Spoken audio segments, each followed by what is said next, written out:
ఇప్పుడు మోడీ అప్పు చేసింది ఆయన ఇట్లా కేసుకోవడానిక ఆయన కుటుంబం కోసానిక దేశ ఎస్ఐఆర్ మీద ఇప్పుడు బెంగాల్లో అక్రమ ఓట్లు అన్నింటినీ తొలగించినాం, డూప్లికేట్ ఓట్లు తీసేసినాం కాబట్టి ఒరిజినల్ వాదులంతా మాకు ఓటేసారు కాబట్టి గెలిచినాం అంటున్నారు. ఈ రోజున మళ్ళీ ఎస్ఐఆర్ అనే పేర్లతో చేస్తున్నావు. ఇప్పుడు వచ్చేసి మళ్ళీ ఇవన్నీ తీసేసి బ్యాలెట్ పేపర్ తో వచ్చే దమ్ముందా నీకు? రియల్ గా జోక్ చేస్తురా? ఎందుకు రాకూడదు? జోక్ చేస్తురా? ఎందుకు జోక్ ఎలా అవుతుంది చెప్పండి? నెక్స్ట్ తెలంగాణకు సంబంధించి నెక్స్ట్ ఎలక్షన్ లో కాంగ్రెస్ పార్టీ అధికారంలోకి వస్తుందా, బీఆర్ఎస్ పార్టీ అధికారంలోకి వస్తుందా? ఒకప్పుడు ఆడదైనా ఇందిరాగాంధీ వచ్చేసి ఎవరి చేతిలో ఆడకుండా నువ్వు నాకు దోస్తు కానీ నువ్వు నా మీద పెత్తనం చేయకని చెప్పేసి ఒక లేడీగా తను వచ్చేసి దేశాన్ని కాపాడింది. నువ్వు మొగాడిగా ఏం చేస్తున్నావు అని చెప్పేసి మేము అడుగుతున్నాం. హాయ్ హలో నమస్తే, వెల్కమ్ టు విశ్వం టీవీ. నేను మీ జర్నలిస్ట్ ఉదయ్. రాష్ట్రానికి సంబంధించి ముఖ్యంగా భారతదేశ వ్యాప్తంగా కూడా ప్రతిరోజు చాలా సమస్యలు వెలుగులోకి వస్తూ ఉన్నాయి. చాలా సమస్యల మీద మాట్లాడుతూ ఉన్నారు, కొన్ని సమస్యలు వదిలేస్తూ ఉన్నారు. కానీ ముఖ్యంగా కొన్ని సమస్యల మీద మాట్లాడాలి, చర్చించాలి, దాని మీద ఉన్నటువంటి అపోహలను కావచ్చు, దాని మీద ఉన్నటువంటి నాలెడ్జ్ అనేది 10 మందికి షేర్ చేయాల్సిన అవసరం ఎంతైనా ఉన్నది. సో ఎందుకు ఈ విషయం చెప్తా ఉన్నాను అంటే, నిన్న మొన్న ఒక విషయం తీసుకుందాం ఎగ్జాంపుల్. నిన్న మొన్న అయోధ్య రామ మందిరానికి సంబంధించి అయోధ్య రామ మందిరంలో దొంగతనం జరిగిందని చెప్పి కావచ్చు, దాంట్లో డబ్బులు దొంగతనం చేశారని చెప్పి కావచ్చు, పెద్ద కుంభకోణం జరిగిందని చెప్పి కావచ్చు, ఇట్లా రకరకాల వార్తలు మనకు వినిపిస్తూ ఉన్నాయి. అయోధ్య రామ మందిరం అంటే ఆషామాషి దేవాలయం కాదు. హైందవ సోదరులందరూ కూడా ప్రతిష్టాత్మకంగా నిర్మించుకున్నటువంటి దేవాలయం. అవును, వాళ్ళు నిర్మించుకున్నదే. రూపాయి చందాలు వేసుకొని హైందవ సోదరులు, హైందవేతరుల సోదరులు కూడా దీంట్లో చేసి ఆ గొప్ప మందిరాన్ని వాళ్ళు నిర్మించుకున్నారు. అట్లాంటి రామ మందిరంలో ఇవాళ దొంగతనం జరిగింది, డబ్బులు దొంగతనం చేశారంటే హైందవుల మనోభావాలు ఎంతగా దెబ్బతింటాయి? సో మాట్లాడదాం ఈ విషయాలన్నిటి పట్ల. అంటే ప్రతి సందర్భంలో నాట్ ఓన్లీ రామ మందిరం అనే కావచ్చు, ఇవాళ రాష్ట్రంలో జరుగుతున్న అనేక అంశాల మీద ఆమ్ ఆద్మీ పార్టీ బలంగా స్పందిస్తూ ఉన్నది. తెలంగాణలో ఆమ్ ఆద్మీ పార్టీ ఎక్కడ ఉంది, అసలు ఉన్నదా లేదా, ఏం చేయబోతున్నది, ఉంటే ఎక్కడున్నది ఇన్ని రోజులు, ఇట్లా రకరకాల అపోహలు అయితే మీకు రావచ్చు కాక, కానీ ఆమ్ ఆద్మీ పార్టీ బలంగా పోరాడుతూ ఉన్నది, ఈ విషయాల పట్ల బలంగా మాట్లాడుతూ ఉన్నది. మాట్లాడదాం మనతో పాటు ఆమ్ ఆద్మీ పార్టీ రాష్ట్ర కన్వీనర్ హేమా సుదర్శన్ గారు ఉన్నారు. మరి రాష్ట్ర కన్వీనర్ అంటే అధ్యక్షుడు ఎవరు అనుకోవచ్చు మీరు. కన్వీనర్ అంటే మన భాషలో అధ్యక్షుడు అని అర్థం, వాళ్ళ భాషలో కన్వీనర్ అని అర్థం. సో మాట్లాడుతూ మాట్లాడి మిగతా విషయాలన్నీ తెలుసుకుందాం. మేడం నమస్తే. నమస్తే. ఎట్లున్నారు? బాగున్నాం. నాకు కూడా ఫస్ట్ అదే డౌట్ వచ్చింది. సో ఆమ్ ఆద్మీ పార్టీ రాష్ట్ర కన్వీనర్ హేమా సుదర్శన్ గారు ఉన్నారు అంటే ఎందుకు? అంటే మేమైతే బయట ప్రెసిడెంట్, చైర్మన్ ఇట్లా పెట్టుకుంటాం, మీరు కన్వీనర్ అని ఎందుకు పెట్టుకున్నారు? అంటే మన ఆమ్ ఆద్మీ పార్టీలో వచ్చేసి కన్వీనర్ అని చెప్పి పెడతా ఉంటారు. అది మనం తెలుగులో మన సౌత్ సైడ్ ప్రెసిడెంట్ అని చెప్పేసి అంటాం. ఓకే, అంతే. వాళ్ళ బయలా వచ్చేసి అలా పెట్టారు. మన బయలా ఇప్పుడు ఇటు సైడ్ సౌత్ లో కొన్ని ఇప్పుడు కాంగ్రెస్ ప్రభుత్వం కానీ ఇంకా వేరే పార్టీలు బీఆర్ఎస్ కానీ టీఆర్ఎస్ సంథింగ్ వాళ్ళు ఏమంటారు అంటే ప్రెసిడెంట్ అని పెట్టుకుంటారు. అధ్యక్షులు సేమ్ కన్వీనర్ అన్నా అధ్యక్షులే వస్తుంది, ప్రెసిడెంట్ అన్నా అధ్యక్షులు వస్తుంది. రెండు ఒక ఇంగ్లీష్ వర్డ్నే వచ్చేసి వాళ్ళు డిఫరెంట్స్ గా కన్వీనర్ లేదంటే ప్రెసిడెంట్, అంతే. అంత ఒకటి చెప్పండి, మీరు ఇప్పుడు హేమా సుదర్శన్ గా అంటే ఆప్ వచ్చిన దగ్గర నుంచి కూడా మీరు 4-5 నెలల నుంచి ఇప్పుడు కన్వీనర్ గా రాష్ట్రం అంతా తిరుగుతూ ఉన్నారు. సో తిరుగుతున్న క్రమంలో రాష్ట్రంలో చాలా సమస్యలు ఉన్నాయి, చాలా పార్టీలే ఉన్నాయి. వాటన్నిటిని కాకుండా బీజేపీని ఎందుకు మీరు టార్గెట్ చేస్తున్నారంటే ఏం చెప్తారు? బీజేపీని టార్గెట్ చేసాం మా ఉద్దేశం కాదు. దేశంలో పార్టీ ఉంది, బీజేపీ పార్టీ ఉంది. రేపు పొద్దున కాంగ్రెస్ పార్టీ ఉన్నా కూడా కాంగ్రెస్ పార్టీని అడుగుతాం. ఇవేందో మా పార్టీ ఉన్నా కూడా ఖచ్చితంగా అడుగుతారు కదా. మా పార్టీ చేసింది కాబట్టి అడగపోవడానికి ఖచ్చితంగా ఉండదు. ఎందుకంటే ఇంప్లిమెంటేషన్ చేసే పార్టీ ఏదైనా ఉంటే ఆమ్ ఆద్మీ పార్టీ అందరికి తెలిసిందే అది. సో ఈ రోజు బీజేపీ ప్రభుత్వం 12 సంవత్సరాల కిందట తను ఏం చెప్పేసి వచ్చాడు, నేను కూడా ఒకప్పుడు మోడీ భక్తురాలనే, ఓటు ఫస్ట్ నేను ఆయనకే వేసాను 2018లో. దేనికి వేసాము? సో తను వస్తే దేశం బాగుపడుతుంది. ఎప్పుడు కాంగ్రెస్ ప్రభుత్వమేనా, మస్తు స్కాములు చేస్తున్నారు అవి ఇవి అందరం విన్నాం కదా. ఆయన మాటలకి 40 రూపాయలు పెట్రోల్ ఇస్తా అన్నాడు. ఎక్కడ పోయింది పెట్రోల్ ఇస్తా అన్నది? తర్వాత వచ్చేసి డాలర్ రేట్ ఎంత ఉండే, 60 రూపాయలు ఉంటే తీసుకొచ్చి ఇప్పుడు ఎంత అయింది, 96 రూపాయలు పైన పోయింది. మరి ఏం చేశాడు? లాస్ట్ గవర్నమెంట్ లో పెట్రోల్ రేట్ పెరగలేదా? ఓన్లీ మోడీనే పట్టుకొని పెట్రోల్ రేట్ పెంచుతుండు, డీజిల్ రేట్ పెంచుతుండు, గ్యాస్ రేట్లు పెంచుతుండు అని చెప్పేసి ఆయన మీద అంటున్నారు ఎందుకు? నేను ఏమంటున్నా బ్రదర్, నేను ఒకటే చెప్తున్నా మీకు. తను చెప్పింది ఏం చేశాడు, 40 రూపాయలకు బ్యారెల్ రేట్ తక్కువగా ఉంది, వీళ్ళు వచ్చేసి పెట్రోల్ వచ్చేసి దోచుకుంటున్నారు అని చెప్పేసి అన్నాడు. మరి బ్యారెల్ రేట్ తక్కువ ఉన్నప్పుడు 40 రూపాయలు పెట్రోల్ చేసినా ఈయన ప్రచారం ఎట్లా చేసిర్రు, మొత్తం దోచుకుంటున్నారు కాంగ్రెస్ ప్రభుత్వం, నేను వచ్చేసి దేశాన్ని ఏంటిది సూపర్ ఫాస్ట్ లాగా వచ్చేసి బుల్లెట్ ట్రైన్ కంటే వేగంగా తీసుకుపోయి అమెరికా కంట్రీ వచ్చేసి మనం ఇక్కడి నుంచి పోయి ఆడ అడుక్కుంటున్నాం కదా, అక్కడి నుంచి వాళ్ళు ఇక్కడ వచ్చి అడుక్కునేలాగా నేను చేస్తా, నాకు అవకాశం ఇస్తే. ఎన్ని రోజులు అన్నాడు? కొన్ని రోజులు, 100 రోజులు అన్నాడు, చెప్పనించి అన్నాడు, చెప్పనించి సీనా అన్నాడు, 50 రోజులు అన్నాడు, 50 తర్వాత వచ్చేసి 100 రోజులు అన్నాడు. మరి ఇప్పుడు 12 సంవత్సరాలు కావస్తుంది. దేశాన్ని ఏ పరిస్థితిలో పెట్టాడు? ఇంత అప్పు ఎందుకు చేశాడు? కోపం రాదా? నేను కూడా ట్యాక్సులు కడుతున్నాను కదా, నేను డైరెక్ట్ పేయర్ని ఇండైరెక్ట్ పేయర్ని 2 రకాలుగా కడుతున్నాను. మన దేశంలో 140 కోట్ల మంది ఎంత ట్యాక్సులు కడుతున్నారు. ఇప్పుడు అవునండి, పరిస్థితులు చెప్పేం రావు కదా. మొన్నటికి మొన్న కూడా అమెరికా ఇరాన్ పంచాయతీ పెట్టుకుంటే ఆ ప్రభావం మన మీద పడుతున్నది. అదేం ఊహించలే కదా మనం స్టార్టింగ్ లా. ఏది ఇరాన్ అమెరికాది ఏంటిది అసలుకి? దాని ప్రాబ్లం ఏంటిది? అమెరికా వంతోని ప్రాబ్లం అయితే ఇరాన్ మాకు ఇస్తా అన్నాడు కదా, పెట్రోల్ ఇస్తా అన్నాడు, గ్యాస్ ఇస్తా అన్నాడు. మోడీ గారు ఏం చేస్తున్నాడు? ఈ రోజు ట్రంప్ చేతిలో కీలు బొమ్మగా మారి, అది అదానీ కేసు అక్కడ ఉంది కాబట్టి, అంటే అదానీ కేసు అంటే మనం అదానీ పేరు చెప్తున్నాం తప్ప ఇండైరెక్ట్ గా మోడీదే అక్కడ ఉన్నాయి. ఏంటి, ఏదైనా సంస్థలు ఇన్వెస్ట్మెంట్ చేసినాయన్ని మోడీ గారు, ఇద్దరు ఫ్రెండ్సే కదా. ఇప్పుడు అదానీని ఎందుకు తీసుకొస్తున్నాం? అదానీ కేసులు ఉండడం వల్ల మోడీ వచ్చేసి అక్కడ ఇరుక్కుపోయాడు. ఇంకా చూసుకుంటే ఎఫ్స్టీన్ ఫైల్లోనే వస్తున్నాయి. దేనికి వస్తున్నాయి?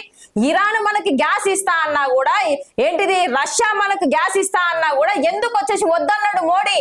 ఒకప్పుడు ఏంటిది ఇందిరాగాంధీ వచ్చేసి ఆఫ్ఘనిస్తాన్ పాకిస్తాన్ విడదీసింది.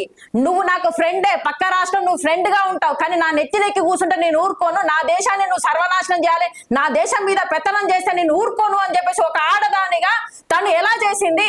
ఈ రోజు నువ్వు మోడీ గారు దేశ ప్రధాన మంత్రిగా ఉన్నావా, లేకపోతే అమెరికా ట్రంప్ కు వచ్చేసి తొత్తుగా ఉన్నావా? ఆయన ఆడిపించినట్టు ఆడడానికా నీకు వచ్చేసి మేమందరము ఓట్లేసి గెలిపించింది? దేశంలో ప్రధాన మంత్రిగా ఉండాలి. విశ్వగురు అని దేనికి చెప్తున్నావు నువ్వు? దేనికి విశ్వగురు నువ్వు? దేశంలో ఏ సమస్య ఉన్నా అందరికంటే ముందు నీకు తెలియాలి. అదే కదా విశ్వగురు అంటారు. రాముడితో నువ్వు పోల్చుకుంటున్నావు. రాముడిని చిన్న పిల్లల్ని చేసి నువ్వు తీసుకుపోయినట్టుగా అయోధ్యకు చూపించినావు. అంటే రాముడి కంటే నేను ఎక్కువ, మానవులు దేవుడి కంటే ఎక్కువ. ఎక్కడ రాసింది? ఏ హిందూ ధర్మంలో రాసింది? ఏ సనాతన ధర్మంలో రాసింది? మరి ఇవన్నీ ఎందుకు చేస్తున్నాడు? మరి దేశ అప్పు ఎందుకు తీర్చాలి ఈ విశ్వగురువు? మనం ఇన్ని రకాలుగా ట్యాక్సులు కట్టినాం కదా. 40 రూపాయలు పెట్రోల్ ఉన్నదాన్ని ఏకైకిన వచ్చి 40 రూపాయలు చేస్తా అని 60 రూపాయలు ఉన్నదాన్ని ఏం చేసావు నువ్వు? 100 రూపాయలు చేసావు. ఈ మధ్యలో 40 రూపాయలు, అదే విధంగా నిత్యావసర ధరలు కానీ ప్రతి ఒక్కటి, పప్పు, ఉప్పులు, గ్యాస్ అన్ని రకాలుగా పెంచి కూర్చొని ఈ రోజు వచ్చేసి మరి ఆ అప్పు ఎందుకు తీర్చలేదు? నల్లధనం ఉందన్నావా స్విస్ బ్యాంక్ లో? మొత్తం కాంగ్రెస్ ప్రభుత్వం అక్కడ పెట్టింది. నేను తీసుకొస్తా, ప్రతి మనిషికి 15 లక్షలు ఇస్తా అన్నావు. 15 లక్షలు మాకు వేయపోయినా కనీసం దేశ అప్పు తీర్చినావా? మేము అడుగుతున్నాం, సమాధానం చెప్పు. మేము 12-13 సంవత్సరాలుగా మేము ఎన్నో రకాలుగా నీకు ట్యాక్సులు కట్టినాం. ఎందుకంటే మీరు ఒక్కసారి ఆలోచించాలి, ప్రాక్టికల్ గా ఆలోచించాలి. 60 రూపాయలు పెట్రోల్ ఉన్నప్పుడు 100 రూపాయలు చేసినా కూడా మేము కట్టుకుంటూ 13 సంవత్సరాలు దేశం కోసమే కడుతున్నాం కదా. నువ్వు పెంచినా కూడా మా రక్తాన్ని, చెమటను వచ్చేసి దార పోసి మీకు దేశం కోసమే కదా కట్టేది. ప్రతి మనిషి ఎందుకు 140 కోట్ల మంది ట్యాక్సులు ఎందుకు కడుతున్నాము? ఏంటిది, టూత్ పేస్ట్ దగ్గర నుంచి, పళ్ళపొడి దగ్గర నుంచి, పాలు, అన్ని రకాలుగా పుట్టబోయే దగ్గర నుంచి చచ్చిపోయే వాళ్ళ దగ్గర దాకా, కాటి దాకా మేము వచ్చేసి ట్యాక్సులు కడుతున్నాం. మరి దేశ అప్పు ఎందుకు తీర్చట్లేదు? 70 లక్షల వేల కోట్ల అప్పు ఉన్నప్పుడు ఇప్పుడు 2,50,000 కోట్ల అప్పు ఎందుకు అయిందంటే ఆ 70 కొంతమంది మూర్ఖులు, నేను చెప్తున్నాను, చాలా మంది ఏజ్ అయితే ఏమైతుంది అంటే అనుభవం వచ్చి ప్రజలకు నిజాలు చెప్పాలి. కానీ కొంతమంది మూర్ఖులు ఎలా మాట్లాడతారంటే 70,000 లక్షల కోట్లకు అప్పులు అంటే ఇంట్రెస్ట్ కట్టుకుంటా ఇంత అయింది అంటారు. అంటే 16 మంది ప్రధాన మంత్రులు పనిచేసిర్రు. దగ్గర 60-65 సంవత్సరాలు వాళ్ళు పరిపాలించిండ్రు. అన్ని సంవత్సరాలలో కానీ అప్పు 13 సంవత్సరాల్లో అప్పు అయిందా? అంటే మేము కట్టిన ట్యాక్సులు ఎక్కడికి పోయినాయి? అది చెప్పమనండి. 13 సంవత్సరాలుగా మనము అంతకు ముందు కంటే, కాంగ్రెస్ ప్రభుత్వం ఉన్న కంటే మనం బీజేపీ ప్రభుత్వం వచ్చిన తర్వాత ఎక్కువ ట్యాక్సులు కట్టినమా కట్టలేదా? మరి కడితే మన అప్పు ఎందుకు తీరలేదు? రేపు పుట్టబోయే బిడ్డ కూడా అప్పు ఉంది. 6 లక్షల నుంచి 8 లక్షల వరకు అప్పు ఉంది ఇప్పుడు పుడితే వాడి మీద అప్పు. మరి ఏడికి పోయిందని అడుగుతున్నాము. నువ్వు వచ్చేసి నా దేశంలో పుట్టినందుకు 60 రూపాయలు వచ్చేసి ఆ రోజున ఏంటి డాలర్ రేట్ ఉంటే నేను పుట్టినందుకు సిగ్గుపడుతున్నా అన్నావు. ఇదే మోడీ గారు నువ్వే అన్నావు కదా, కొన్ని వీడియోలు ఉంటాయి చూడు. మరి ఈ రోజున వచ్చేసి 96 రూపాయలు తీసుకుపోయినావు. మరి ఎందుకు ఇప్పుడు సిగ్గుపడట్లేదా? ఇప్పుడు ఏం చేస్తావు? దేశం వదిలి పారిపోతావా, లేకపోతే చచ్చిపోతావా, లేకపోతే నేను వచ్చేసి నేను అన్న ప్రామిస్ వచ్చేసి నిలబెట్టుకోలేకపోయినా అని చెప్పి రాజీనామా చేస్తావా? ఏం చేస్తున్నావు? ఇప్పుడు మోడీ అప్పు చేసింది ఆయన ఇంట్లోకి వేసుకోవడానిక, ఆయన కుటుంబం కోసానిక, దేశ అభివృద్ధి కోసం అప్పు చేసిండంట. ఫ్లైఓవర్లు కడుతున్నాడు, దేశాన్ని అభివృద్ధి చేస్తున్నాడు, స్కూళ్ళు బాగా చేస్తున్నాడు, ఉద్యోగాలు ఇస్తా ఉన్నాడు, దేశాన్ని నెంబర్ 1 స్థానంలో నిలుపుతా ఉన్నాడు. బేటీ బచావో బేటీ పడావో అన్నాడు కదా. ఎన్ని వేల స్కూళ్ళు వచ్చేసి బంద్ అయిపోయినాయి. 30,000కు పైనే అయిపోయినాయి స్కూళ్ళు వచ్చేసి బంద్ అయిపోయినాయి. బేటీ బచావో అన్నాడు. ఎన్నో బీజేపీ నాయకులే వచ్చేసి ఇప్పుడు కాంగ్రెస్ ప్రభుత్వం అంతకుముందు ఉన్నప్పుడు ఎన్ని రేప్ కేసులు అయినాయి, ఇప్పుడు ఎన్ని రేప్ కేసులు అయితే చిన్న చిన్న పిల్లలను కూడా ఏ విధంగా. మొన్న కూడా ఒక కేసు రాజస్థాన్ లో 32 మంది, ఒక అమ్మాయిని 32 మంది మార్చి 5 రోజులు రేప్ చేసిరు, చూసినాం కదా.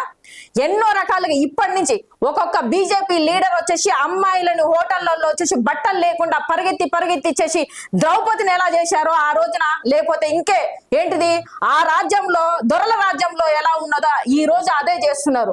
అందుకే కదా వాళ్ళని కుక్కలు తరిమినట్టు కొట్టినాం ఏది మన తెల్లదొరలని. మరి ఇదే తెల్లదొరల కింద వీళ్ళున్న RSS వాదులే కదా వీళ్ళందరూ ఈ రోజు బీజేపీ పార్టీలో ఉన్న అదే విధంగా చేస్తున్నారా? సనాతన ధర్మం అంటే ఆడవాళ్ళను బట్టలు ఇప్పించేసి, లేకపోతే ఆడవాళ్ళను మానభంగాలు చేసుకుంటా. బ్రిజ్భూషణ్ సింగ్ మీద వచ్చేసి ట్రెజరర్స్ చెప్పారు కదా మా మీద ఇట్లా అత్యాచారం జరిగిందంటే, మరి వాళ్ళని ఎందుకు సస్పెండ్ చేయలేదు? ఆ లీడర్ని ఎందుకు సస్పెండ్ చేయలేదు?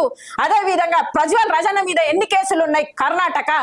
ఎన్నో కేసులు బీజేపీ నాయకుల మీద ఎన్నో కేసులు ఉన్నాయి. వాళ్ళందరినీ ఎందుకు బేటీ బచావో అన్నాడు కదా. మరి బచావో అంటే రేపులు చేపియడమా?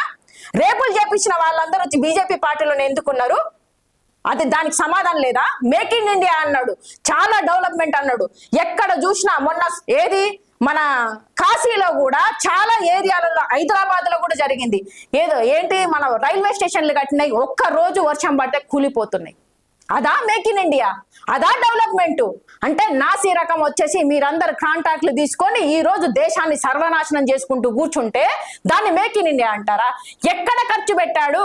రోడ్లు వేసినా అన్నాడు. రోడ్లు ఎన్ని రకాలుగా మనం చూస్తున్నాం కదా. రోడ్లు లోపల గుంతలు ఎన్ని పోతున్నాయి. మనం ప్రతిరోజు మీడియాలో మీరున్నారు, మేము కూడా చూస్తున్నాం, ఎన్ని రీల్స్లలో చూస్తున్నాం ఏ విధంగా ఉంది రోడ్ల పరిస్థితి, ఏ విధంగా ఉంది. తను గవర్నమెంట్లే అన్ని ప్రైవేటీకరణ చేశాడు ప్రభుత్వ సంస్థలని. మరి 2 కోట్ల జాబులు ఇస్తా అన్నారు. మొత్తం ప్రైవేటీకరణ చేస్తే ప్రభుత్వ సంస్థలలో ఎక్కడ జాబ్ ఇస్తావు నువ్వు? మరి ఏం చేశాడు? ఇప్పటికి నువ్వు చెప్పింది చేసినావా అని అడుగుతున్నాం. మేము ఏం అడగట్లే. మేము మా ట్యాక్స్లకి నువ్వు 40 రూపాయలు పెట్రోల్ ఇస్తా అన్నావు. ఈ రోజు కాల వ్యవహార ప్రకారం పెరిగిపోయినాయి, అందుకే ట్యాక్సులు గీక్సులు అన్ని పెంచుతున్నాను అంటే నీకు 60 సంవత్సరాలలో పెరగంది 13 సంవత్సరాల్లో ఏకేకిన పెరిగినాయి. మరి ఇంత పెరిగినా నేను చెప్తున్నా, ఓకే బ్రదర్ నువ్వు వచ్చి డెవలప్మెంట్ కోసమే చేసినావు అనుకుందాం. మరి మన అప్పు ఎందుకు అంత అయింది? 16 మంది ప్రధానమంత్రులలో చేసిన దానికంటే ఒకే ప్రధానమంత్రి ఇంత అప్పు ఎందుకు చేశాడు? ఏం చేశాడని మేము అడుగుతున్నాం. దేశాన్ని ఎన్నో స్థానంలో ఉంచాడు ఇప్పుడు చెప్పండి. ఒక్క రోజన్నా ప్రెస్ మీట్ పెట్టాడా? ఎందుకు 158లో ఉన్న ఫ్రీడమ్ ఆఫ్ స్పీచ్ అనే దాంట్లో వచ్చేసి కనీసం అంతకు ముందు 4 స్తంభాలు అనేది ఒక మీడియా, పోలీస్ వ్యవస్థ, అదే విధంగా చట్టం ఇవన్నీ ఉన్నాయి. మరి ఓన్లీ వచ్చేసి ఈయన ఒక్క చేతుల్లో పెట్టుకొని ఏది చేయకుండా మాట్లాడితే కూడా వచ్చేసి టెర్రరిస్టులు అని చెప్పేసి అంటున్నారు. ఇదేనా? దీనికోసమేనా మనం వచ్చేసి ఈ బీజేపీ ప్రభుత్వాన్ని గెలిపించుకున్నది? దీనికోసమా? అప్పు చేసేసి రేపు పుట్టబోయే బిడ్డ మీద కూడా 6 లక్షల నుంచి 8 లక్షల వరకు అప్పు చేయమని చెప్పేసి దేనికోసం వేసినావు? ఏం చేశారు చెప్పండి బ్రదర్. నేనేమంటున్నా అంటే, నాకు బీజేపీ ప్రభుత్వంతో నేను శత్రుత్వం పెంచుకుంటానో లేకపోతే నేను పర్సనల్ గా అటాక్ చేస్తానో నాకు వచ్చేది ఏమీ లేదు. నేను యాజ్ ఎ సిటిజన్ గా నేను క్వశ్చన్ అడుగుతున్నాను. నేను ట్యాక్సులు కడుతున్నాను, మనందరం కడుగుతున్నాను. మన దేశం తెలంగాణలో కూడా ఎక్కడ లేనంత వచ్చేసి సౌత్ ఇండియా నుంచే మనకి వచ్చేసి ట్యాక్సులు పోతున్నాయి. పోనీ మన తెలంగాణకే చూసుకుందాం. మన తెలంగాణ రాష్ట్రం నుంచి ఎన్ని ట్యాక్సులు పోతున్నాయి, ఎంత వచ్చింది? మొన్న 8 మంది ఎంపీలు ఉన్నారు, వాళ్ళు గుండు సిన్న తీసుకొచ్చారు. మనం ట్యాక్సులు ఇంత కడుతున్నాం, మనకు రావట్లేదు. అదే పక్క ఏది నార్త్ ఇండియాలో ఉన్న వాళ్ళకి వచ్చేసి ఏది మన యూపీకి గాని ఎంపీకి గాని ఎన్నో రకాలుగా వాళ్ళకి డబల్ ఇస్తూ ఉంటారు. ఎందుకు? మనం కట్టాలి, వాళ్ళు వచ్చేసి పెత్తనం చేయాలా? మొన్నటికి మొన్న వచ్చేసి ఏంటిది ఉమెన్ బిల్లులో కూడా వచ్చేసి ఏం చేశారు? జనగణన అనే పేరు దాన్ని తీసుకొచ్చేసి మొత్తానికే మార్చి మరి ఉన్న 500 చిల్లర ఉన్నాయి కదా సీట్లు, ఆ సీట్లను వచ్చేసి 32% చేయండి. ఎందుకు చేయట్లేదు? నీకు చేయాలని సిద్ధశుద్ధి ఉన్నప్పుడు ఏంటిది మహిళా బిల్లు ఎప్పుడో పాస్ అయింది, దాన్ని ఎందుకు అమలు చేయట్లేదు? ఇవన్నీ నాటకాలు చేసుకుంటా ఈ రోజు దేశంలో వచ్చేసి హిందూ ముస్లిం అని గొడవలు పెట్టుకుంటూ, అదే విధంగా వచ్చి హిందువుల దేవుళ్ళని హిందువులే అవమానిస్తున్నారు. ఈ మోడీ గారు మొన్న కూడా మీరు ఒక అంశం మీద మాట్లాడారు, ఏంటంటే ఇప్పుడు అయోధ్య రామ మందిరంలో 200 కోట్ల రూపాయల దొంగతనం జరిగింది, దానికి సంబంధించి చర్యలు తీసుకుంటారని చెప్పేసి ప్రభుత్వం చెప్పింది, చాలా వార్తాపత్రికల్లో కూడా వచ్చింది. దాని మీద ఎవరికి లేని బాధ మీకు ఎందుకు అంతగానో మాట్లాడుతున్నారు ఆ విషయం మీద? మా పార్టీ మా సార్ అరవింద్ కేజ్రీవాల్ గారు మాట్లాడతారు, మా పార్టీ మేడం ఇన్ఛార్జ్ గారు ప్రియాంక కక్కర్ గారు మాట్లాడతారు, మా పార్టీ ఆతిషి మేడం మాట్లాడుతుంది, అదే విధంగా ఒకప్పుడు ఎక్స్ సీఎం ఆమె తను మాట్లాడుతుంది, సంజయ్ సింగ్ సార్ మాట్లాడతారు, మనీష్ సిసోడియా సార్ మాట్లాడతారు, పంజాబ్ నుంచి మా ముఖ్యమంత్రి మాట్లాడతారు, భగవంత్ మాన్ గారు, ప్రతి ఒక్కరు. ఆమ్ ఆద్మీ పార్టీ న్యాయంగా ఉంది, ధర్మంగా వచ్చేసి మేనిఫెస్టోలో పెట్టినాయి, ప్రతి ఒక్కటి ప్రజలకు అందుబాటులో ఉండేటట్టు చేసిర్రు. కాబట్టి ఈ రోజు మీరు తప్పు చేస్తున్నారు, మీకు పరిపాలన చేత కావట్లేదు, మీరు చేసేటి అన్ని తప్పులు అని చెప్పేసి ఎత్తి చూపిస్తారు. ఆపోజిషన్ పార్టీలో ఉన్నాం కాబట్టి 100% మేము అడుగుతాం. రేపొద్దున ఢిల్లీలో మా పార్టీ ఉన్నప్పుడు అడగలే? ఈ రోజు ఢిల్లీలో వచ్చేసి ఇదే పార్టీ ఉంది కదా, డబుల్ ఇంజన్ సర్కార్ ఉంది, ఏ విధంగా ఉంది పరిపాలన చూడండి ఒకసారి. ఢిల్లీ ఉన్నప్పుడు ఏ విధంగా ఉంది, ఇప్పుడు బీజేపీ పార్టీ ఉన్నప్పుడు ఎలా ఉన్నది? ఎక్కడ గాని డబుల్ ఇంజన్ సర్కార్లలో ఉన్న దగ్గర ఏ విధంగా ఉన్నది? ఒకటి చూసుకుందాం బ్రదర్, విశ్వగురు అని చెప్పేసి అంటున్నారు. మొన్నటికి మొన్న మన దగ్గరికి కూడా వచ్చారు కదా, ఆ రోజు మోడీ గారు వచ్చినప్పుడు మా పార్టీ నుంచి నేనే వచ్చేసి మోడీ గారిని తన కాన్వాయ్ ని అడ్డుకుంది నేనే మా పార్టీ నుంచి. సో ఆ రోజు కూడా తను మీరు గుండు సున్నా ఇచ్చారు, మేము ట్యాక్సులు కడితే తెలంగాణకి, కనీసం వచ్చేసి ఆ రోజు వచ్చేసి ఏంటి బండి సంజయ్ కుమారుడైన బండి భగీరథ అని వచ్చేసి కేసు నడుస్తుంది, కనీసం దాన్ని కేసు ఎందుకు బుక్ చేయలేదు? దాన్ని ఎందుకు మీరు వచ్చేసి ఆయనను ఇంకా సంఖలోనే పెట్టుకొని, ఒక ఏంటిది కేంద్ర మంత్రిగా ఉన్న తనను సంఖలో పెట్టుకొని ఈ రోజు హైదరాబాద్కి వచ్చి, మళ్ళీ హైదరాబాద్ లో ప్రాబ్లం ఉంది ఆడికే వచ్చి మాకు రూపాయి మా ట్యాక్సులు మాకు ఇవ్వవు, గుండు సున్నా బడ్జెట్ ఇస్తావు, మళ్ళీ ఏం చేయడానికి ఇక్కడ వచ్చినామని చెప్పి మేము అడిగినాం. ఆ రోజు కూడా రాముడు అంటే మోడీ అనే టైపులో వచ్చేసి రాముడు దేవుళ్ళని వచ్చేసి వేషాలు వేపించేసి ఈ రోజు రాముడి కంటే విశ్వగురు అయిన మోడీ ఎక్కువ అని చూపెడుతున్నారు. సనాతన ధర్మంలో ఎక్కడుంది? మానవులు ఎక్కువనా లేకపోతే దేవుళ్ళు ఎక్కువనా? మరి అలాంటప్పుడు ఈ దేవుళ్ళని మనం ఎందుకు పూజిస్తున్నాము? టెంపుల్స్ కట్టుకొని భక్తితోని భయంతోని అన్ని రకాలుగా మనం పూజిస్తున్నాం. వేరే మతస్థుడు చిన్నది ఏమన్నా అంటే గత్తర చేస్తాం, లొల్లి చేస్తాం. మరి మన హిందువులు దేవుణ్ణి వచ్చేసి ఈ విధంగా ఆయన ఒకసారి అయోధ్య రామ మందిరం అనేది అది కేసు అయ్యి ఎప్పుడో అయింది. ఈ బీజేపీ ప్రభుత్వం వచ్చిన తర్వాత అది కేసు సాల్వ్ అయింది. దానికి వీళ్ళకి సంబంధం ఏంది? మేమే రాముడిని తీసుకొచ్చాము, మేమే శ్రీరాముడిని తీసుకొచ్చామని చెప్పేసి గొప్పలు చెప్పుకొని దేవుణ్ణి తీసుకుపోయేటప్పుడు ఈయన ఫోటో పెద్దగా పెట్టేసి, దేవుడి ఫోటో చిన్న బొమ్మ లాగా పెట్టేసి ఆయన నడిపించుకుంటూ వచ్చినట్టు తీసుకెళ్ళిండు. అది ఎంతవరకు కరెక్టు? ఎందుకు కళ్ళు మూసుకున్నారు వీళ్ళు? ఎందుకు అడగలేదు? ఈ రోజు కూడా బాలరాముడిని అయోధ్య రామ మందిరంలోకి తీసుకుపోతున్నా అనుకోవచ్చు కదా. బాలరాముడు అంటే బాలరాముడుగానే ఉన్నాడా? మనం పుట్టినప్పుడు రాముడి అవతారాలు ఎన్ని చూసినాం, రామాయణం అనేది ఏ విధంగా పోయిందని చూసినాం. అంటే దేవుడు తర్వాత మనం పుట్టినావా, మన తర్వాత దేవుడు పుట్టిండా? నువ్వు తీసుకుపోయడానికి నీకేం అర్హత ఉంది? నువ్వు దేవుడివా, విశ్వగురువా? దేవుణ్ణి తీసుకుపోయినట్టు చేస్తావా? అది ఎంత తప్పు అయినా గాని ఒక తల్లి చనిపోయిన తర్వాత మన ధర్మంలో ఏముంది? మన సనాతన ధర్మం గాని మన హిందూ ధర్మంలో తల్లి చనిపోతే తలనీలాలు కొరిగేసి అవన్నీ సూతకంలో ఉండి దేవుణ్ణి ఎలా తీసుకుపోతావు? ఎవరైనా అడిగామా? వేరే వాళ్ళు నార్మల్ గా చనిపోతే సూతకంలో ఉండి ఆ విధంగా దేవుడు టెంపుల్లోకి పోతామా? మనం 1 year వరకు టెంపుల్ రానియరు, మన ఇంట్లో దీపం ముట్టియరు. మరి అలాంటి ధర్మంలో ఉండి నువ్వు ఏ విధంగా అంటే నువ్వు వచ్చేసి ప్రధానమంత్రి అయితే ఏమైనా చేయొచ్చా? సనాతన ధర్మాన్ని పక్కన పెట్టొచ్చా? అదే విధంగా అది చేశావు. ఇప్పటిదాకా ఎవరు ఈ అంధ భక్తులు మాట్లాడలేదు. కనీసం పక్కన వేరే మతాచులు అయితే హిందూ ముస్లింలని గొడవలు పెడతారు, చిన్నది చేస్తే పెద్దగా చేసేసి. మరి హిందూ అమ్మాయిలను వచ్చేసి ఎవడన్నా ముస్లిం ఏదైనా చేస్తే సంథింగ్ ఏమంటారు వీళ్ళు, హిందూ ముస్లిం అనుకుంటా దాన్ని పెద్దగా చేసుకుంటే దాని పేరు మర్చిపోయాను నేనేమో అంటారు. సో ఆ విధంగా చేస్తారు. మరి ఈ రోజు హిందూ దేవుళ్ళని ఈ విధంగా చేసుకుంటూ హిందూ దేవుళ్ళని వచ్చేసి మొన్నటికి మొన్న అయోధ్యలో 200 కోట్ల స్కామ్ జరిగింది. కనీసం దాని మీద కేసు వేయకుండా 25 రోజుల తర్వాత ఎస్ఐటి అని చెప్పేసి ఒక ఎంక్వైరీ చేస్తారు. ఫస్ట్ మనం నార్మల్ గా మనకు దొంగతనం అయింది బ్రదర్, మనం ఏం చేస్తాము, కేసు వేస్తాం. కేసు వేయగానే వాడు పారిపోకముందే పలానా వాడు అని చెప్పేసి అంటే వాడిని ఎక్కడికక్కడ పట్టుకొని వాడు ఎక్కడ ఉన్నా కూడా ట్రాక్ చేసి పట్టుకొని వచ్చి వాడిని పెడతాం. వాడు మొత్తం అమ్ముకున్న తర్వాత ఏం పెట్టుకుంటాం, వాడి దగ్గర ఆధారాలన్నీ మొత్తం మార్చేసిండు. ఎప్పుడు నీకు దొరుకుతాడా, నీకు దొరుకుతానే కదా ఆ వస్తువు దొంగతనం చేసింది, దొరుకుతానే వాడు దొంగ అని చెప్పి మాకు తెలుస్తుంది. నువ్వు అక్కడ మాయం చేసిన తర్వాత నీకు ఏ విధంగా ఆధారాలు దొరుకుతాయి? 25 రోజుల వరకు 200 కోట్ల స్కామ్ అయితే ఇప్పటిదాకా దాన్ని ఎందుకు బయటికి తీసుకురాలేదు? ఆ చైర్మన్లను కానీ ఆ ట్రస్ట్లను కానీ ఎందుకు అరెస్ట్ చేయలేదు? పోనీ నైతిక బాధ్యత, దేవుడు కదా, దేవుడు సొమ్ము కదా, మనందరం చందాలు, నేను కూడా వేశాను అయోధ్య రామ మందిరం, నేను వెళ్ళాను, నేను చందా వేశాను. మనకు హక్కు లేదా అడగడం? మన దేవుడు కాదా? మరి దాంట్లో వచ్చేసి ఆ విధంగా జరిగితే ఇప్పటిదాకా కేసు వేయకుండా మరి వాళ్ళని ఎందుకు ట్రస్టీలను ఇంకా అట్లనే ఉంచారు?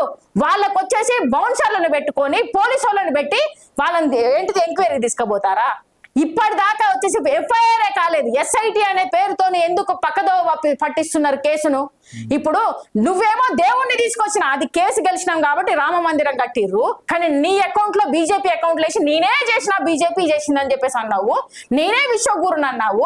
దేవుడి కంటే ఎక్కువ రాముడి కంటే నేనే, రాముడి అవతారమే నేను అన్నట్టుగా మొన్న హైదరాబాద్ లో చేశావు. మరి ఈ రోజు 200 కోట్ల స్కామ్ అయితే ఎందుకు బయట పెట్టట్లేదు? నీకు బాధ్యత లేదా? ఈ రోజు నాకు సంబంధం లేదు అని చెప్పేసి అంటారు. అది ట్రస్టీ సొమ్ము.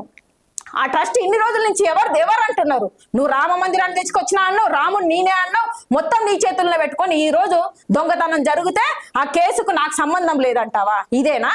అయినా అంతైనా గాని ఈ రోజు వచ్చేసి నితిన్ నబీను, జాతీయ అధ్యక్షుడైన నితిన్ నబీను అదే సేమ్ అయోధ్య రామ మందిరం దగ్గర నువ్వు వచ్చేసి బీజేపీ ట్రక్కు ముందట వచ్చేసి హనుమంతుని వేషం వేపిచ్చేసి, అంటే హనుమంతుని కూడా నేను ఆట ఆడిస్తున్నా అని చెప్పి చెప్తున్నావా?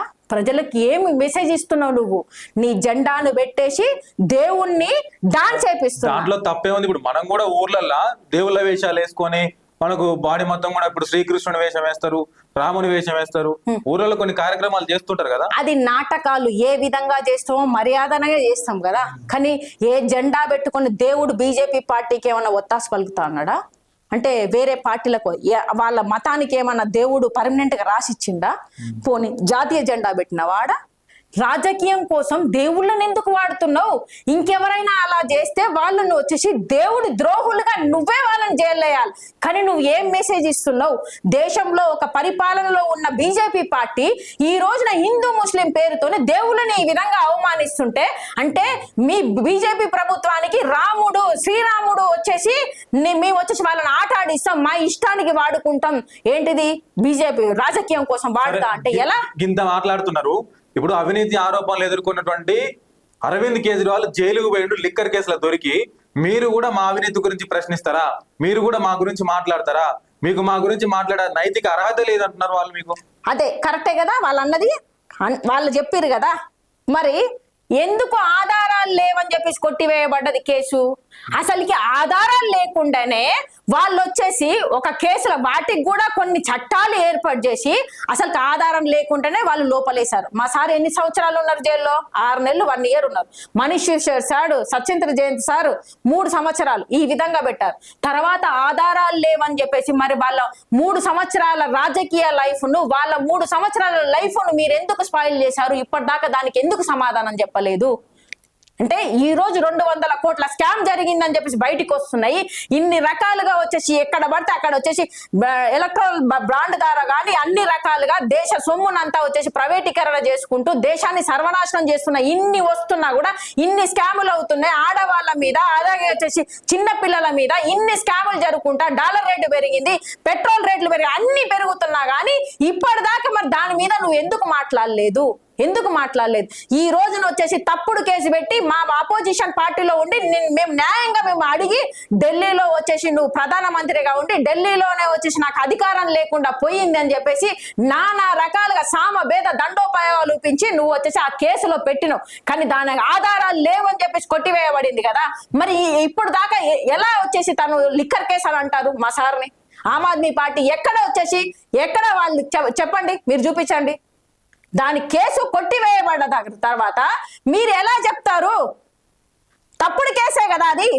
ఇప్పుడు మీరు చేసిన ఎన్ని ఇప్పుడు చూడండి అన్ని రకాలుగా చూస్తే మోడీ బీజేపీ ప్రభుత్వం వచ్చిన తర్వాత ఎన్ని అక్రమాలు జరిగినాయి, ఎన్ని అన్యాయాలు జరిగినాయి, ఎన్ని స్కాములు జరిగినాయి అవన్నీ బయటేస్తే ప్రతి ఒక్కరు మన ఇండియాలో ఉన్న 140 మంది కోట్ల మంది మనం వీళ్ళ మీద కేసులు వేయడానికి కూడా మనకు రైట్ ఉంది. ఎందుకంటే మనం దేశంలో మనం వచ్చేసి ట్యాక్సులు కడితే వీళ్ళకి వచ్చేసి మీరు మాకు జీతగాల లాగా ఉండండి అని చెప్పేసా కదా, మన ట్యాక్సులు కడతండే కదా వీళ్ళు మనకి చేసేది పరిపాలన, లేకపోతే వీళ్ళు జేబుల నుంచి కడుతున్నారా, వీళ్ళ ఆస్తులు అమ్మి కడుతున్నారా? ఎవరి దేశ సంపద ఎవరి కోసం చేయాలా?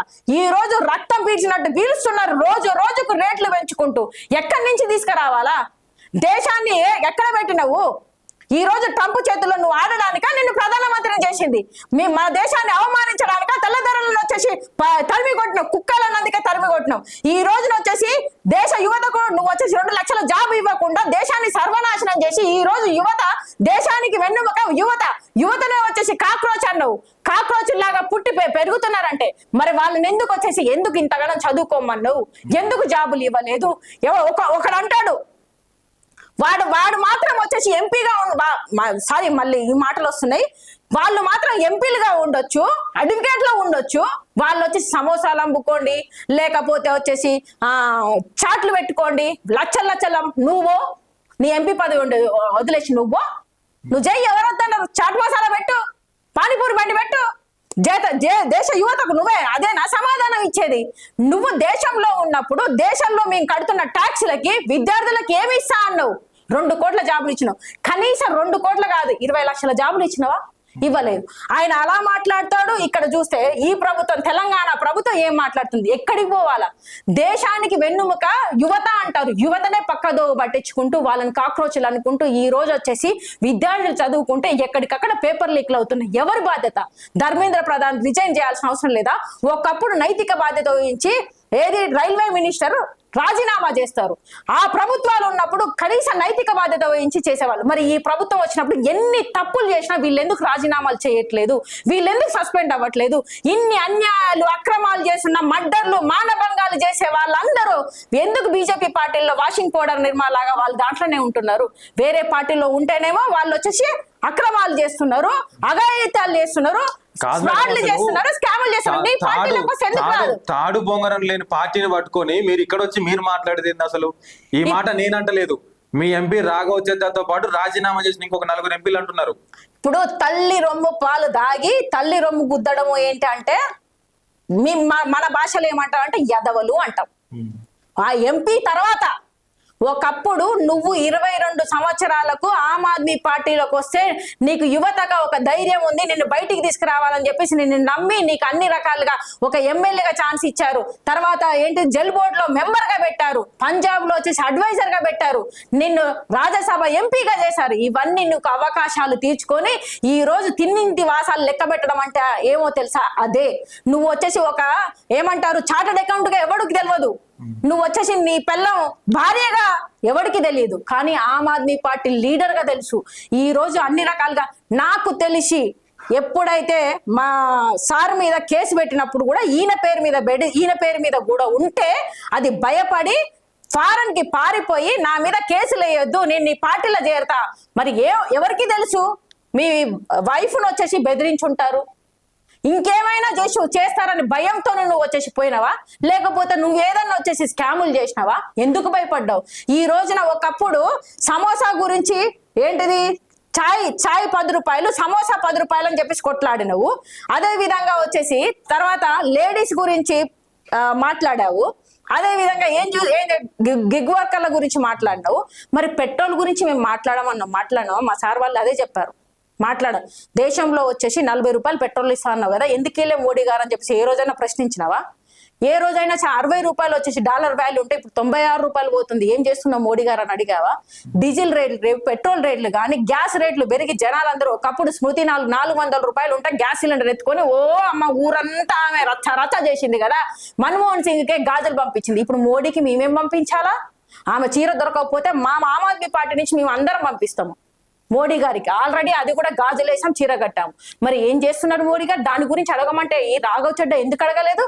చాతగాని తనంగా మా ఎంపీలందరినీ మీకు అప్పనంగా మా పార్టీలో అందరూ మీకు చెప్తే అవి తీసుకుపోయి మీరు పదవులు తీసుకున్నారు. డైరెక్ట్ గా పోయి 1/3 తీసుకెళ్లేసి ఎంపీలుగా అక్కడికి వెళ్ళారు. ఇదా ఏమంటారు? తిన్నింటి వాసాలు లెక్క పెట్టేటోళ్ళు అంటారు. వీళ్ళు రేపటి వచ్చేసి ఏ పుట్టగతులు ఉండవు. 100% చెప్తున్నా. నిజంగానే నిజాయితీ గల పార్టీలో ఉన్నప్పుడు నీ వాయిస్ ఎలా లేచింది? ఈ రోజు వచ్చేసి బీజేపీ పార్టీలోకి పోయినాక కళ్ళు మూసుకొని కూర్చున్నావు ఎందుకు? 200 కోట్ల స్కామ్ గురించి ఎందుకు మాట్లాడలేదు? డీజిల్ పెట్రోల్ రేట్ల గురించి ఎందుకు మాట్లాడట్లేదు? ఇవన్నీ డాలర్ వాల్యూ గురించి ఎందుకు మాట్లాడట్లేదు? వీటి మీద ఎందుకు మాట్లాడట్లేదు అని చెప్పేసి అడుగుతున్నా. ఎందుకు రాఘవ్ చెడ్డా ఇదంతా సమస్యలు కదా? యువత సమస్య కదా? ఇది జంజీ సమస్య కదా? ఒక రోజు మాట్లాడినా మరి ఈ రోజు నీ మాట ఎందుకు మూగబోయింది? ప్రజలు అడుగుతున్నారు, జంజీ బ్యాచ్ అడుగుతున్నారు. బయటికి రా, చెప్పు సమాధానం. చెప్పడానికి చేత కావట్లే అంటే ఇదే బీజేపీలో లేక ముందుకు మా పార్టీలో ఉన్నప్పుడు బీజేపీ మీద నన్ను కొనే దమ్ము లేదు అని చెప్పేసి మాట్లాడిన వీడియోస్ చాలా వస్తాయి, చూడండి ఒకసారి. ఈ రోజు మరి రాఘవ్ చెడ్డా నోరెందుకు మోసుకుపోయింది? వాషింగ్ పౌడర్ నిర్మాలాగా దాంట్లో ఉన్నప్పుడేమో బీజేపీ తప్పు అన్నాడు. ఈ రోజు వచ్చేసి కనీసం కేసు కూడా కొట్టివేయబడింది, కనీసం ఏ కేసు లేదు, అదంతా వేస్ట్ అని తెలిసినాక మా సార్ని ఎలా వచ్చేసి నిందించాడు, దాంట్లోకి పోయిండు. ఇప్పుడు ఆ ప్రభుత్వంలో ఏముంది? బీజేపీ ప్రభుత్వం ఎక్కడ చూసినా వచ్చిన మర్డర్లు మానభంగాలు చేసుకుంటా ఈ రోజు దేశాన్ని సర్వనాశనం చేస్తే ఆ పార్టీ మంచిదా? వాస్తవాలు తెలియట్లేదు. ఆమ్ ఆద్మీ పార్టీ కాలం చెల్లిన పార్టీ, దానికి నౌకలు లేవు భూమి మీద.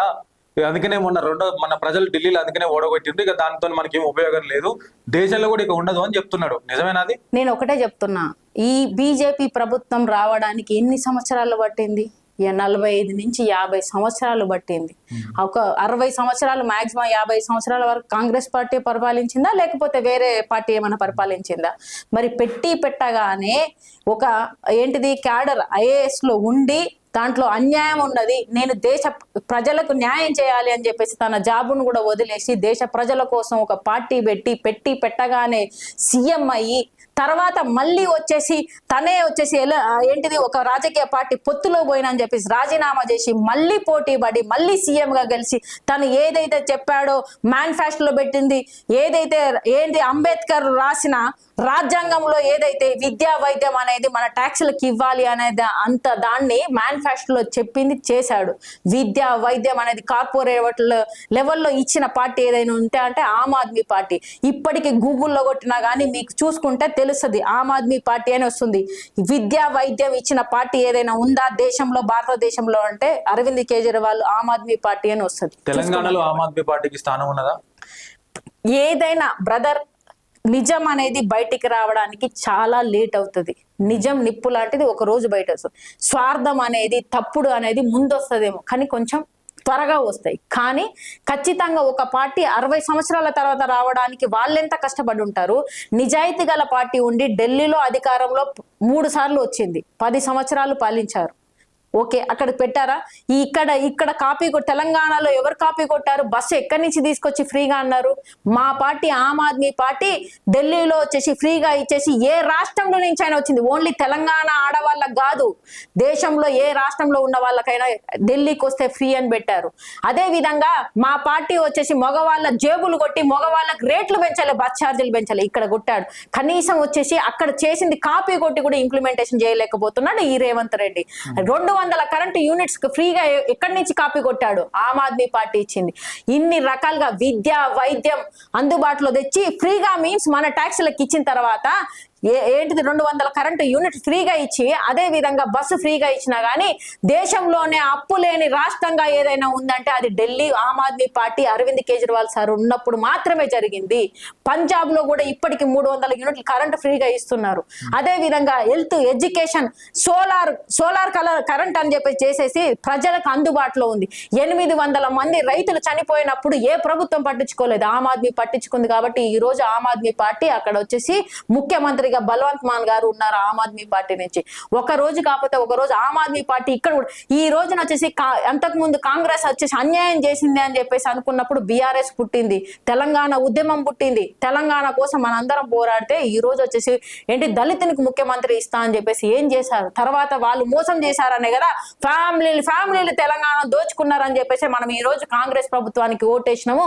అసలు తెలంగాణ ఉద్యమంతో సంబంధం లేని ఒక మనిషిని మనం ఈ రోజు ముఖ్యమంత్రి రేవంత్ రెడ్డిని గెలిపిస్తే ఏం చేశాడు? ఈ రోజు 420 హామీలు అని చెప్పేసి, అదే విధంగా వచ్చేసి 6 గ్యారెంటీలని ఏ గ్యారెంటీ చేశాడు? బస్సులు ఇచ్చాము అంటే మగవాళ్ళని డబ్బులు రేట్లు పెంచి స్టూడెంట్ పాసుల దగ్గర నుంచి ఇవన్నీ పెట్టి ఆడవాళ్ళకు పెట్టడం ఎంతవరకు న్యాయం? కాపీ కొట్టింది కూడా అమలు చేయలేకపోయాడు. అదే విధంగా వచ్చేసి 200 యూనిట్లు ఫ్రీగా అన్నాడు. కనీసం ఒక యూనిట్ పెరిగిందంటే 100 రూపాయలకు పైన పెంచుతున్నాడు. ఇదేమి పరిపాలన అంటున్నాం? అంటే చెప్పింది ఒకటి చేసేది ఒకటి చేసుకుంటూ ఈ రోజు కబ్జా రాజకీయాలు, హైడ్రా, ఒక మనిషిని వచ్చేసి ఒకప్పుడు వచ్చేసి నువ్వేమన్నావు కనీసం ఒక ఇల్లు కూలగొట్టాలి అంటే ఏదైనా వచ్చేసి మరి ఎందుకు ప్రభుత్వం పర్మిషన్లు ఇచ్చింది? సర్టన్ రూల్స్ అండ్ రెగ్యులేషన్స్ ఉంటాయి, ఎలా కూలగొడతారు అన్న మనిషివే ఈ రోజు ప్రతి దగ్గర హైడ్రా పేరుతో మొత్తం కూలగొడుతున్నాం. కబ్జా, కనీసం దానం చేసిన భూదాన భూములను కూడా గుంజుకుంటున్నాం. ఫ్యూచర్ సిటీ అనే పేరుతో వాళ్ళు ఫార్మా సిటీ అని పెట్టేసి మొత్తం ఆ ల్యాండ్లను వచ్చేసి గుంజుకుంటున్నారని వాళ్ళ దగ్గరికి వెళ్ళి ఫ్యూచర్ సిటీ అనే పేరుతో ఈ రోజు నువ్వేం చేస్తున్నావు అక్కడ? ఇన్ని రకాలుగా నువ్వు చెప్పింది ఒకటి చేసేది ఒకటి. ఈ రోజు 420 హామీలు ఇచ్చేసి ఒక కబ్జా రాజా నీ పేరు, బుల్డోజర్ రాజా ఈ రోజు హైడ్రా పేరుతో నీ పేరు పిచ్చి తుగ్లక్. మనం వచ్చేసి బుక్కులలో చదువుకున్నాం బ్రదర్. పిచ్చి తుగ్లక్ పరిపాలన అంటే చరిత్రలో బుక్కులలో చదువుకున్నాం, కానీ ఈ రోజులో చూస్తున్నాము పిచ్చి తుగ్లక్ పాలన ఎవరు చేస్తున్నాడంటే దేశంలో బీజేపీ ప్రధానమంత్రి మోడీ చేస్తున్నాడు. మన తెలంగాణలో వచ్చేసి ఈ రోజు రేవంత్ రెడ్డి ముఖ్యమంత్రి చేస్తున్నాడు. ఓకే, మరి మీరు అంత మంచి పరిపాలన చేస్తే ఢిల్లీలో ఎందుకు ఓడిపోయారు? ఒక ప్రశ్న. రెండవది ఏంటంటే తెలంగాణకు సంబంధించి తెలంగాణ వాదులకు, తెలంగాణ ప్రజలకు ఆమ్ ఆద్మీ పార్టీ వాళ్ళ సిద్ధాంతాలను తీసుకువెళ్ళడంలో వెనకబడ్డదా అంటే ఏం చెప్తారు? నేను ఒకటే చెప్తున్నా, మీరు అన్నారు కదా ఈ రోజున వచ్చేసి ఎందుకు వచ్చేసి మీ పార్టీ ఓడిపోయిందంటే ప్రధానమంత్రిగా నేను వచ్చేసి ఢిల్లీలో ఉన్నాను, కానీ నేనున్న ప్లేస్ లోనే నేను అధికారంలో లేనని చెప్పేసి కనీసం ఏంటిది విద్య, వైద్యం, అదే విధంగా కరెంటు, బస్సు ఇవన్నీ ఇచ్చేసి రాష్ట్రంలో అప్పులేని రాష్ట్రంలో ఉన్న ఢిల్లీని వచ్చేసి ఈ రోజు భేద దండోపాయాల నుంచి ఈ రోజు తప్పుడు కేసు, లిక్కర్ కేసు అని చెప్పేసి ఈ రోజు ఏంటిది దొంగ ఓట్లు ఎన్ని పడ్డాయో మనం చూడలేదా? వచ్చిన తర్వాత ఈ రోజు నువ్వు ఇప్పుడు వచ్చేసి మా కేసు లేదు కదా, ఇప్పుడు నువ్వు వచ్చేసి మొత్తం ఆఫ్ చేసేసి మళ్ళీ ఢిల్లీలో కొట్లాడు. ఒకసారి ఈ రోజు ఇప్పుడు ఆమ్ ఆద్మీ పార్టీ గెలుస్తుందా లేకపోతే బీజేపీ పార్టీ గెలుస్తుందా? నువ్వు ఈవీఎం మిషన్స్ తీసేసిరా, ఒకసారి ఈవీఎం మిషన్స్ తో చేసావు ఫ్రాడ్, ఈ రోజున మళ్ళీ ఎస్ఐఆర్ అనే పేర్లతో చేస్తున్నావు. ఇప్పుడు వచ్చేసి మళ్ళీ ఇవన్నీ తీసేసి బ్యాలెట్ పేపర్ తో వచ్చే దమ్ముందా నీకు? మోడీ గారిని శ్రీరాముడు లేకుండా రమ్మని చెప్పు, జై శ్రీరామ్ అనకుండా రమ్మని చెప్పు, ప్రచారాలు దేవుడి బీజేపీ కోసం దేవుళ్ళని వాడకుండా జరమని చెప్పండి. నేనేమంటున్నా, దేవుళ్ళని భక్తులుగా మనం వచ్చేసి భయం భక్తితో ఉండాలి. మనం వచ్చేసి ధర్మాన్ని కాపాడమన్నాడు కానీ మనం వచ్చేసి ఏంటి 3 వర్ణాల జెండా ఎందుకున్నది? కుల మతాలకు అతీతంగా మన భారతదేశం ఉంటది. కానీ ఈ రోజు కులం మతం అనే పేరుతోని మీరు కొట్టుకొని చావండ్రా, మేము ఇక్కడ ఎంజాయ్ చేస్తామని చెప్పేసి మమ్మల్ని ప్రజల్ని వచ్చేసి మనం కొట్టుకునేలాగా చేసి వాళ్ళు ఆస్తులు వచ్చేసి కూడబెట్టుకుంటా అదాని అంబానీ పైకి పోతున్నాడు, సామాన్య పడ్డు కిందకి పోతున్నాడు. ఏంటిది కింద రోజు కనీసం అడుక్కొని తినేవాడన్నా లోపలికి మొత్తానికే పోతున్నాడు. మిడిల్ క్లాస్ అంతా పూర్ పీపుల్ అయిపోయారు, అంటే రిచ్ పీపుల్ అంతా రిచ్ అయిపోతున్నారు. అంటే ఈ రోజున వచ్చేసి జీడిపి మస్తు అన్నది. మన దేశంలో చూసుకుంటే ఎంతమంది దగ్గర ఈ డబ్బంతా ఎవరి దగ్గర ఉన్నది? ఓన్లీ వచ్చేసి 4 దగ్గర, 2 అమ్ముతున్నారు, 2 కొంటున్నారు. అదాని అంబానీ కొంటున్నాడు, ఏంటిది అమిత్ షా వచ్చేసి మోడీ అమ్ముతున్నారు. మరి ఈ డబ్బంతా ఎవరి దగ్గర ఉంది? మన మిడిల్ క్లాస్ దగ్గర ఎంతమంది దగ్గర ఉంది? ఒక్కసారి చెప్పండి, ఏమని చెప్పండి. ఇది మా పార్టీ తెలంగాణలో వస్తుంది అంటే 100% వస్తుంది బ్రదర్. ఎందుకంటే కొంచెం లేట్ అవుతుంది. ప్రజలకు ఈ రోజున వచ్చేసి వ్యవస్థను పాడు చేసి నోట్లకు ఓట్లు అనే దాంట్లో ఈ రోజు మాకేముంది రాబా, ఈ రోజు మాకు ఇస్తే 5,000 ఇస్తారా, 1,000 రూపాయలు ఇస్తారా, 10,000 ఇస్తారా, ఈ రోజుకి అయిపోతే మాకేమొస్తుంది. కానీ మన ట్యాక్స్లనే వీళ్ళకి వచ్చేసి ఒక ఎంపీలుగా, ఎమ్మెల్యేలుగా మన మీద పెత్తనం చేసుకుంటా కార్పొరేట్లుగా మన సొమ్మునే వచ్చేసి తింటున్నారు. కనీసం ఒక బర్రెకు, ఒక గొర్రెకు, ఒక ప్రతి దానికి ఈ రోజు వాల్యూ ఉంది. మన ఓటుకు మనకు ఎందుకు వాల్యూ లేదు? ఈ రోజు మనం కడుతున్న ట్యాక్స్లకి మనకి హెల్త్, ఎడ్యుకేషన్ అనేది భారత రాజ్యాంగంలో అంబేద్కర్ గారు కనీసం మినిమం ఇవ్వాలి అని చెప్పేసి రాష్ట్రం దాని మీద ఎందుకు మనం కొట్లాడట్లేదు? అది మనకు కావాలి, మన ఫ్రీ కోసం కాదు. ఎలక్షన్లు అన్నారు కాబట్టి ఎస్ఐఆర్ మీద చెప్పండి ఫైనల్ గా. ఎస్ఐఆర్ మీద ఇప్పుడు బెంగాల్లో అక్రమ ఓట్లు అన్నింటినీ తొలగించినాం, డూప్లికేట్ ఓట్లు తీసేసినాం కాబట్టి ఒరిజినల్ వాదులంతా మాకు ఓటేసారు కాబట్టి గెలిచినాం అంటున్నారు. మీరేమో ఎస్ఐఆర్ పేరు మీద మొత్తం బీజేపీ రాజకీయాన్ని నడుపుతుందంటారు. అసలు ఏం జరుగుతుంది ఎస్ఐఆర్ పేరు మీద?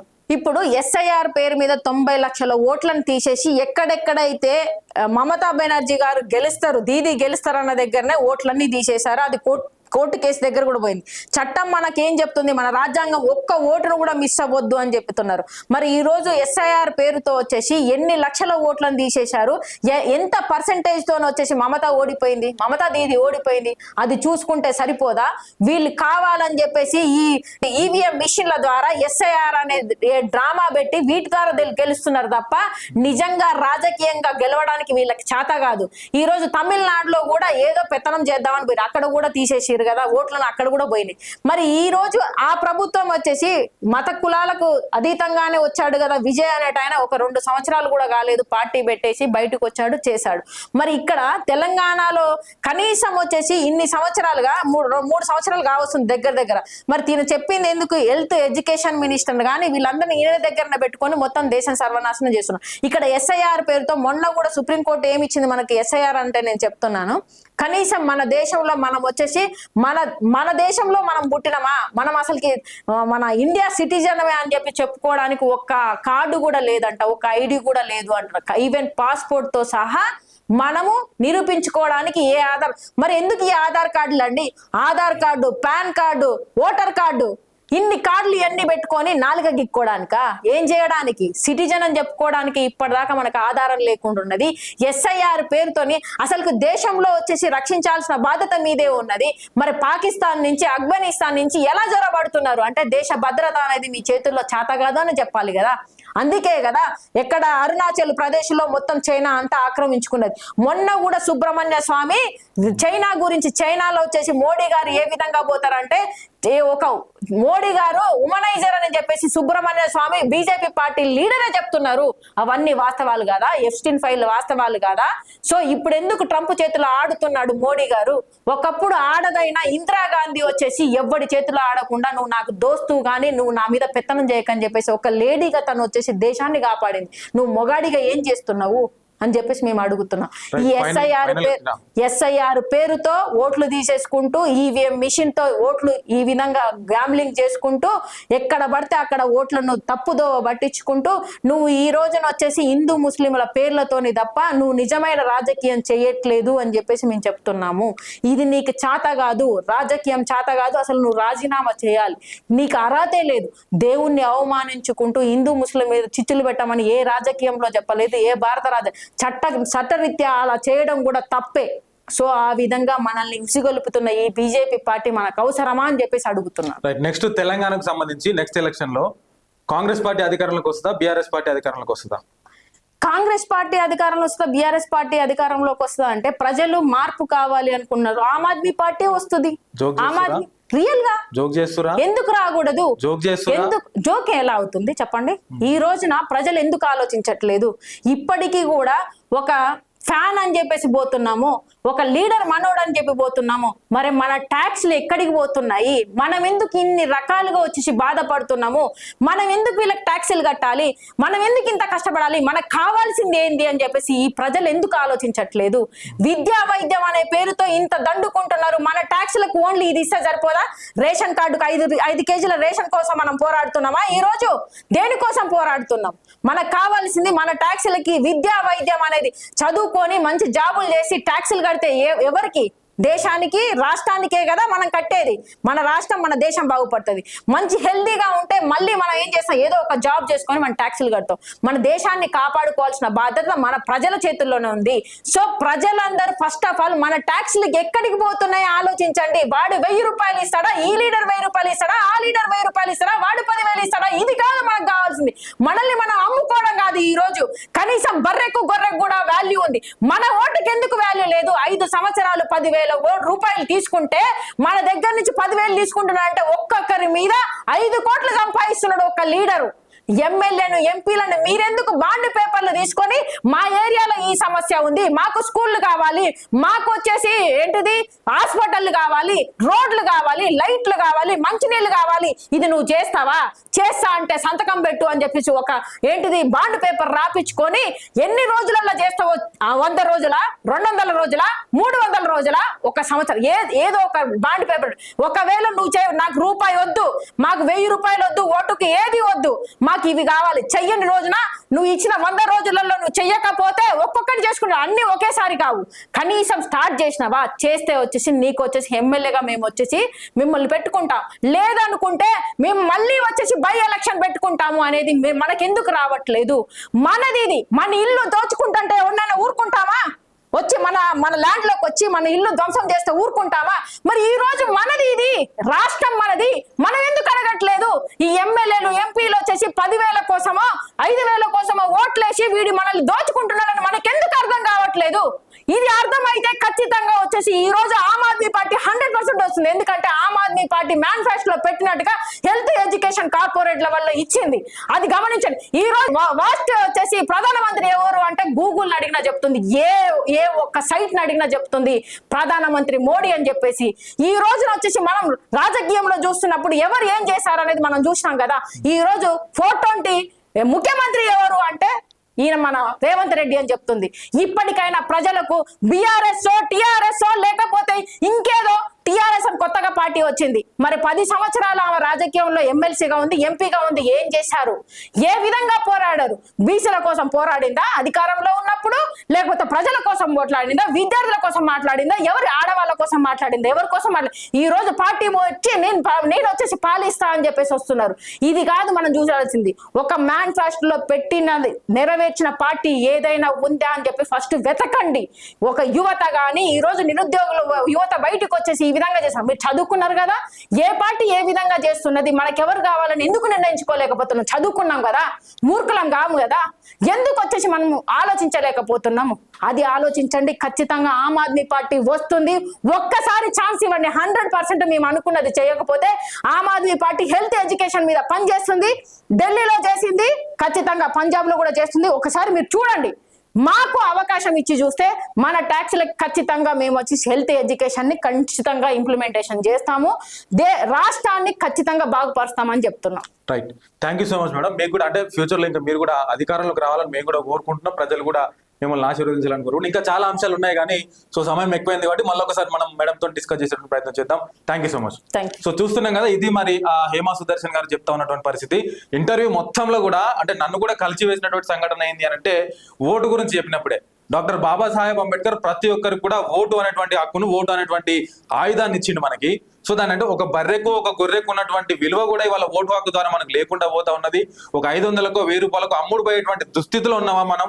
ఆలోచించడం చెప్తూనే అయోధ్య రామ మందిరానికి సంబంధించి అక్కడ జరిగినటువంటి భారీ కుంభకోణానికి సంబంధించి కూడా సిట్ అనేటువంటి పేరుతో కాలయాపన చేసే ప్రయత్నం చేస్తుంటారు తప్ప దాని మీద ఎఫ్ఐఆర్ వేయడం లేదు. అసలు దేవతలను దేవులను కించపరుస్తున్నది ఎవరైనా ఉన్నారు అని అంటే ఈ బీజేపీ ప్రభుత్వం, ముఖ్యంగా నితిన్ నవీన్ కావచ్చు, మోడీ కావచ్చు, వీళ్ళే కించపరుస్తా ఉన్నారని చెప్పేసి చెప్తూనే రాబోయే రోజుల్లో ఎట్లయితే ఢిల్లీలో అదేవిధంగా పంజాబ్ లో ఉచిత విద్య, ఉచిత వైద్యం మీద మా పార్టీ పోరాటం చేస్తుందో, మా పార్టీ ఇంప్లిమెంట్ చేస్తా ఉన్నదో, రేపు తెలంగాణలో కూడా అట్లనే ఇంప్లిమెంట్ చేస్తాము. తెలంగాణలో చాలా పార్టీలు వస్తూ ఉన్నాయి కానీ ఒకసారి ఆమ్ ఆద్మీ పార్టీని కూడా ఆశీర్వదించండి అని చెప్పేసి ప్రజల ముందుకు వస్తా ఉన్నారు ఆమ్ ఆద్మీ పార్టీ నేతగా హేమా సుదర్శన్, అదేవిధంగా వాళ్ళ రాష్ట్ర కమిటీ, వాళ్ళ కార్యకర్తలందరూ కూడా. సో చూద్దాం మరి రాబోయే రోజుల్లో ఏం జరుగుతుంది, ప్రజలు ఎంత మేరకు ఆదరిస్తారనేది. మరొక రోజు మీ ముందుకు వస్తూనే ఉంటాను, చూస్తూనే ఉండండి విశ్వం టీవీ.